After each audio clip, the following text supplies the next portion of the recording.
Hello students, wave optics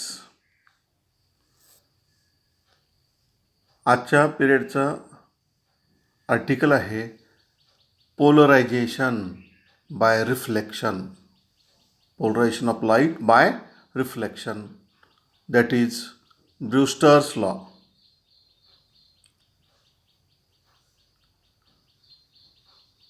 यातला पहिला मुद्दा वाचूयात आणि मग आपण त्याचं एक्सप्लेनेशन पाहू. Malus discovered the phenomenon of polarisation by reflection in 1808. It is the simplest method of producing a plane polarized light. When a beam of unpolarized light is incident on a plain glass plate, part of light is reflected while the rest is transmitted. The reflected light is partially polarized. 1808मध्ये मोलूस ह्या सायंटिस्टनी कोणतं संशोधन केलं, research केला ते इथं दिलेलं आहे. Glass plate हा ट्रान्सपरंट मटेरियल आहे. याच्यावर लाईट पडल्यावर इन्सिडेंट लाईटचा काही भाग रिफ्लेक्ट होतो, काही भाग रिफ्रॅक्ट होतो.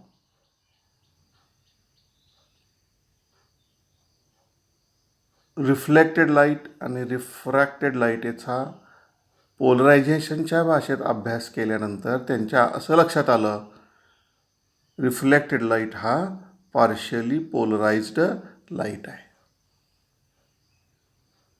म्हणजे लक्षात येते तुमच्या, इन्सिडेंट लाईट हा अनपोलराइज्ड लाईट आहे, मात्र रिफ्लेक्टेड लाईट हा पार्शियली पोलराइज्ड लाईट आहे. आत्तापर्यंतच्या पिरियडला आपण असं पाहत होतो की अनपोलराइज्ड लाईट्स रूपांतर पोलराइज्ड लाईटमध्ये करण्यासाठी जे डिव्हाइस वापरतो आपण त्याला पोलरायझर किंवा पोलेरॉइड असं म्हणायचं. त्याचप्रमाणे पोलराइज्ड लाईट प्रोड्यूस करण्याच्या वेगवेगळ्या मेथड्स आहेत. त्याच्यात आपण इथं म्हणूयात रिफ्लेक्शन आहे, रिफ्रॅक्शन आहे, डबल रिफ्रॅक्शन आहे, डायक्रॉइझम आहे, स्कॅटरिंग आहे. त्यापैकी आपण इथं अभ्यासत आहोत ते कुठलं, पोलरायझेशन बाय रिफ्लेक्शन. याच एक्सपेरिमेंटचा आणखी खोलवर अभ्यास ब्रूस्टर ह्या सायंटिस्टने केला आणि त्यांनी काय म्हटलंय ते बघूयात. Sir David Brewster perform series of experiments on the polarization of light by reflection. In 1892, Brewster discovered that when a beam of ordinary light, that is unpolarized light, is reflected from transparent medium like glass, the reflected light is completely plane polarized at a certain angle of incidence called the angle of polarization. It is denoted by theta p or Brewster's angle. Brewster या सायंटिस्टनी काय शोधलं पहा, एका विशिष्ट angle of इन्सिडन्सला unpolarised लाईटचं रूपांतर reflection झाल्यानंतर polarised लाईटमध्ये होतं. आणि तो विशिष्ट अँगल ऑफ इन्सिडन्स म्हणजेच angle of polarization theta P, और त्यालाच काय म्हटलं आहे, ब्रूस्टर्स अँगल. म्हणजे तुमच्या लक्षात येते स्टुडंट्स, ज्या वेळेस अनपोलराइज्ड लाईट हा transparent medium, for example glass, याच्यावर पडलेला आहे, त्यावेळेस त्याचं रिफ्लेक्शन आणि रिफ्रॅक्शन होतं. हे मोलूसनी सांगितलं. मोलूसने आणखी सांगितलं की रिफ्लेक्टेड लाईट हा पार्शियली रिफ्लेक्टेड आहे, पोलराइज्ड आहे. पण त्याच्या आणखी डिटेल्समध्ये जाऊन ब्रूस्टरने असं शोधलं, एका विशिष्ट अँगल ऑफ इन्सिडन्सला रिफ्लेक्टेड रे हा प्लेन पोलराइज्ड रे आहे, रिफ्लेक्टेड लाईट हा प्लेन पोलराइज्ड लाईट आहे, आणि तो विशिष्ट अँगल म्हणजेच अँगल ऑफ पोलरायझेशन किंवा त्याला ब्रूस्टर अँगल असं म्हटलं आहे. मग त्याचंच त्यांनी एका नियमात रूपांतर केलं. तो नियम काय आहे त्यालाच आपण काय म्हणणार आहोत, Brewster law. The tangent of polarising angle is numerically equal to the refractive index of the reflecting medium. Tangent of polarising angle म्हणजेच आपण त्याला म्हणूयात टॅन ऑफ थिटा. म्हणजे हा नियम काय सांगतो पहा, टँजंट ऑफ पोलरायझिंग अँगल म्हणजेच tan of theta P is equal to काय असतो ते सांगितलेलं आहे ब्रूस्टर्स लॉनी. Is equal to numerical equal to the refractive index of the medium. आपण इथे रिफ्रॅक्टिव्ह इंडेक्स म्यू ह्या ग्रीक अल्फाबेटने दाखवले. हे जे इक्वेशन आहे हे ब्रूस्टर्स लॉचं गणिती इक्वेशन आहे. टँजंट ऑफ पोलरायझिंग अँगल म्हणजे tan of theta P is equal to mu. Mu म्हणजे refractive index of the reflecting medium. This is known as Brewster's law. इथं थिटा पी काय आहे, हा ब्रूस्टर अँगल किंवा पोलरायझिंग angle आहे. हे आणखी डायग्रामच्या स्वरूपात पाहूयात.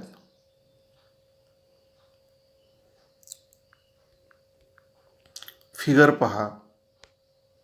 इथं ग्लास मीडियम आणि एअर मीडियम यांना सेपरेट करणारी एक बाउंड्री आहे. ए बी हा एक इन्सिडेंट रे आहे, पण तो अनपोलराइज्ड आहे. अनपोलराइज्ड रे कसा दाखवला आहे पहा. हे एक व्हायब्रेशन्स आहेत की जे ह्या प्रतलात आहेत, फिगरच्या प्लेनमध्ये आहेत. प्लेन ऑफ द फिगरला परपेंडिक्युलर असणारे व्हायब्रेशन्स डॉटने दाखवलेले आहेत. बी सी ह्या ब्रांचवर तुम्हाला डॉट दिसत आहेत पहा तसे. म्हणजे हा इन्सिडेंट रे हा कसा आहे, हे व्हायब्रेशन प्लेन ऑफ द फिगरमध्ये, आणि हा डॉट जो काढला आहे हे व्हायब्रेशन ह्या फिगरला परपेंडिक्युलर, म्हणजे हा अनपोलराइज्ड लाईट आहे. याचं रिफ्लेक्शन पण झालेलं आहे आणि रिफ्रॅक्शन पण झालेलं आहे. Partial reflection, partial refraction. आणि मग हा जो अँगल आहे नॉर्मलशी केलेला, तो अँगल ऑफ इन्सिडन्स म्हणजे आय. पण आय इज इक्वल टू जर थिटा पी असेल, थिटा पी म्हणजे पोलरायझिंग अँगल आपण आत्ताच पाहिलं आहे. Angle of incidence is equal to polarising angle असेल किंवा ब्रूस्टर्स अँगल असेल.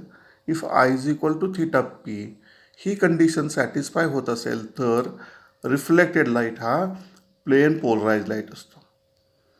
आता इथं रिफ्लेक्टेड लाईटचं पोलरायझेशन हे डॉटने दाखवलं आहे. याचा अर्थ रिफ्लेक्टेड लाईटमध्ये जे व्हायब्रेशन्स आहेत ते ह्या फिगरला परपेंडिक्युलर आहेत आणि म्हणून ते डॉटने दाखवले.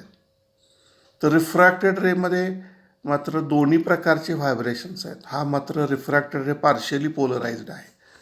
त्याच्यात प्लेन ऑफ द फिगरमधले व्हायब्रेशन्स आहेत, फिगरला परपेंडिक्युलर दोन्ही व्हायब्रेशन्स आहेत, किंवा फक्त एखादाच व्हायब्रेशन आहे म्हणून त्याला म्हटले पार्शियली पोलराइज्ड रिफ्रॅक्टेड रे. लक्षात येतं हे.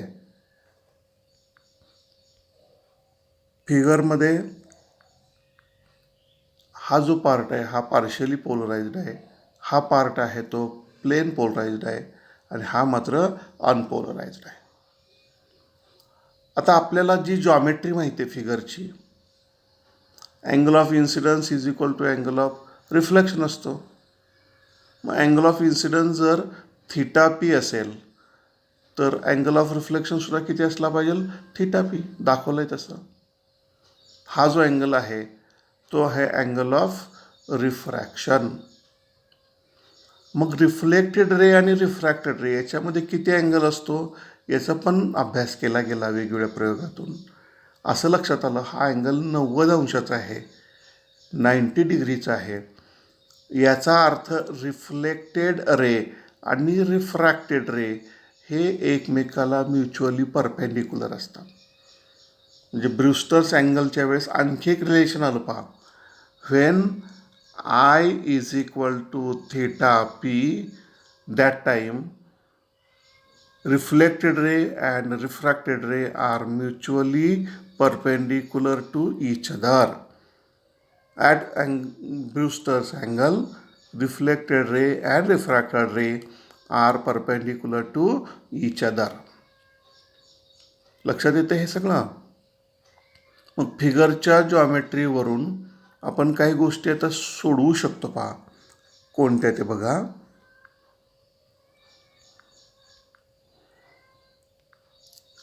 हा अँगल थिटा पी, हा अँगल 90, हा अँगल आर, टोटल अँगल 180 असतो.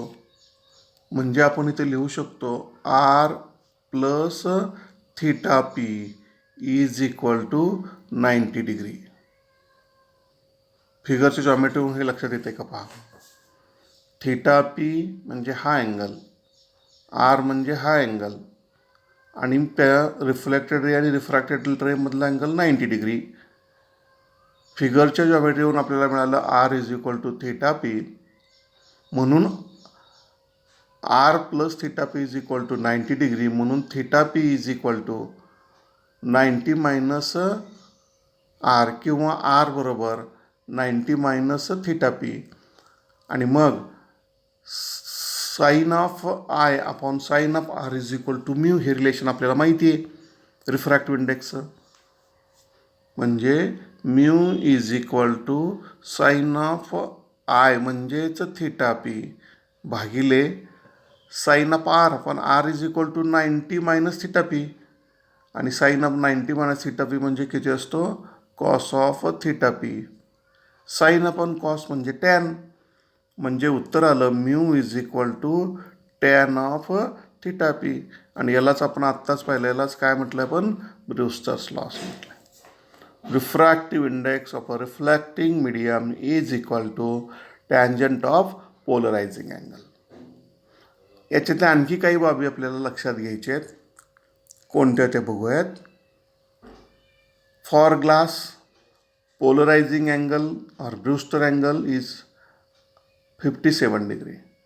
For water, polarizing angle or Brewster angle is 53 degree.